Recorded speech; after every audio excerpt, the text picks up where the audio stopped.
Hey you guys, so I'm here to do this Draw My Life video that everyone seems to be doing, and I figured I might as well use my whiteboard for something, so let's draw my life. So it all started when my parents moved from the Philippines, which is in Southeast Asia, to America, and they actually moved to Philadelphia, Pennsylvania to be exact. And the cool story is that I was actually with them because my mom was actually pregnant with me while she was on the plane to America, so yeah, that's pretty awesome. My mom actually had a hard time giving birth to me and she couldn't actually deliver me the normal way. So the doctor stated that he should give her a C-section, which is basically cutting open her stomach. And I was born in Philadelphia, Pennsylvania on September 21st, 1991. I was a big baby. I was about 9.5 pounds and, just all sorts of sexiness. The only thing I actually really remember of Philadelphia was that we lived in a condo.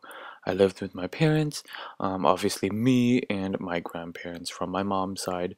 And next thing I knew, I had a baby brother. I don't even remember my mom being pregnant. And she had a C-section with him as well, so my poor mom. It snowed a lot in Philadelphia, and I remember being bundled up in like thick jackets all the time, going outside to play in the snow, but I didn't really like the snow. Eventually, we had to relocate because my dad's job offered him a new position down here in Houston, Texas. Growing up, I had this skin condition called eczema, which basically meant my skin was really sensitive and I would scratch all over the place. And then eventually I'd scratch really hard to the point I would be bleeding everywhere. It was not cute. And so I had it all over my body, my hands, arms, legs, even the corners of my mouth. And the other kids would make fun of me because, I looked funny and I had all these rashes all over my face and hands. I was in daycare once. After I finished changing, my daycare teacher looked at me and she noticed the rashes and she was concerned and she was like, "Do your parents beat you?" And I was like, "What the hell are you talking about, lady?"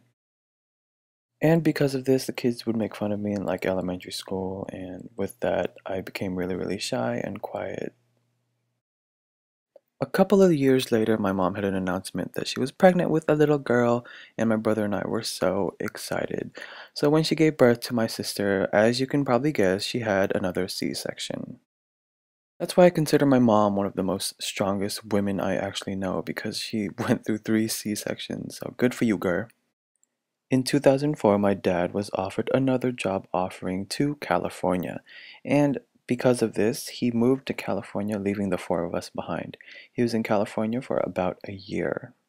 He would visit us once or twice a month, and one month we all went to a pet store and we adopted a cute little Shih Tzu puppy.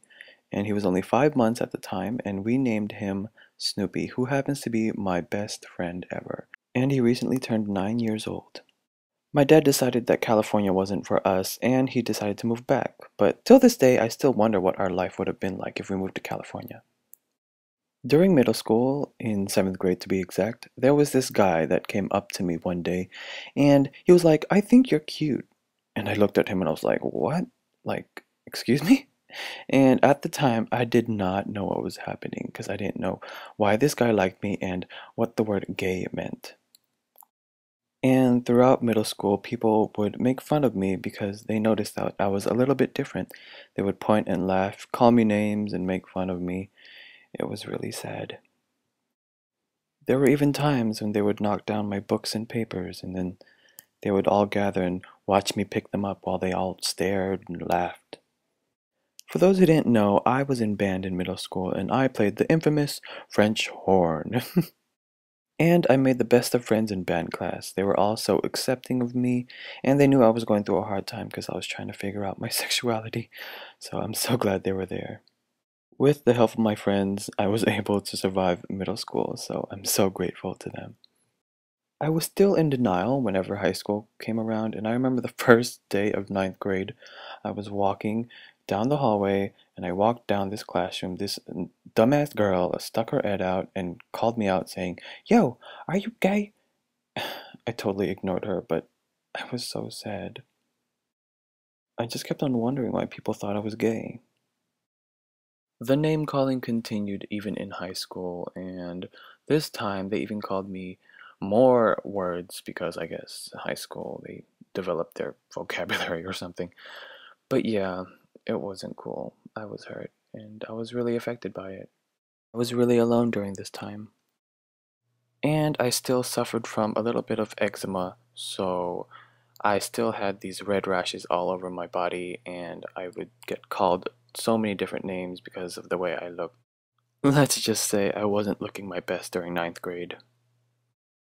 Throughout all this, I had a lot of things on my mind. I couldn't really accept the fact that I was gay, and this whole eczema problem was really getting on my nerves.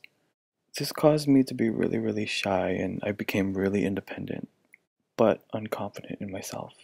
During high school, there were many, many moments when I would cry myself to sleep because I didn't know what I was doing with my life. I even went to the extreme and even prayed to God to make me straight.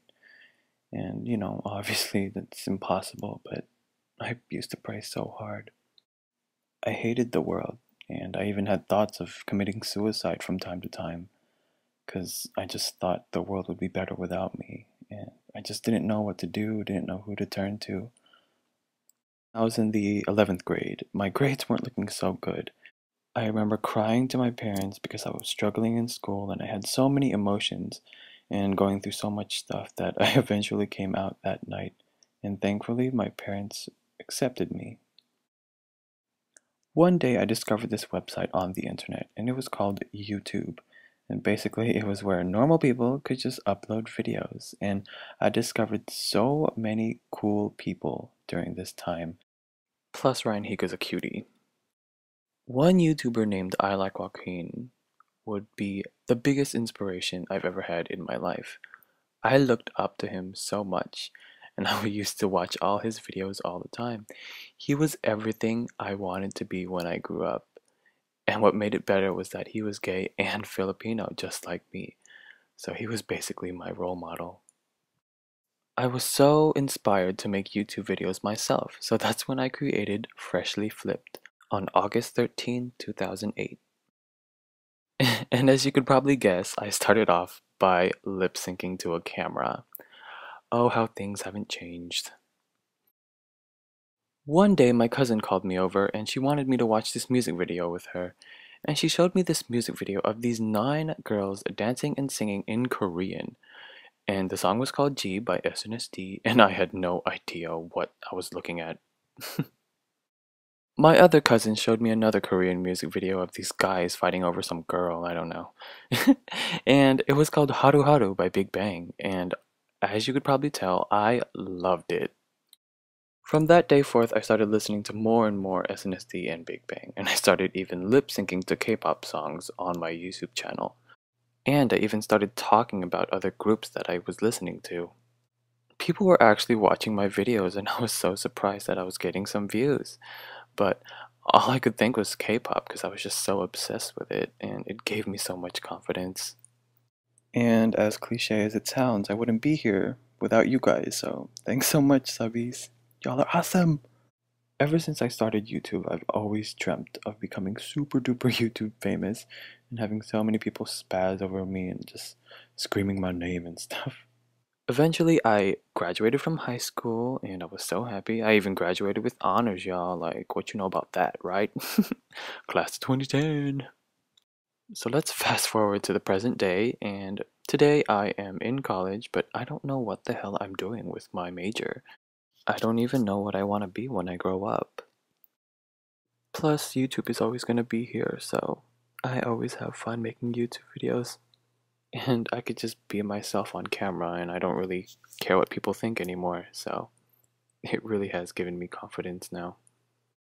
So I'd like to thank each and every one of you for all the support you've given me these past few years. All the love and all the gifts you've sent me. I really appreciate it. And all the friends I've made on YouTube. And most importantly, to the fans. And I know there's probably someone watching right now who probably is going through the same thing that I went through. But always believe in yourself and don't give up. You can always change your life around for the better.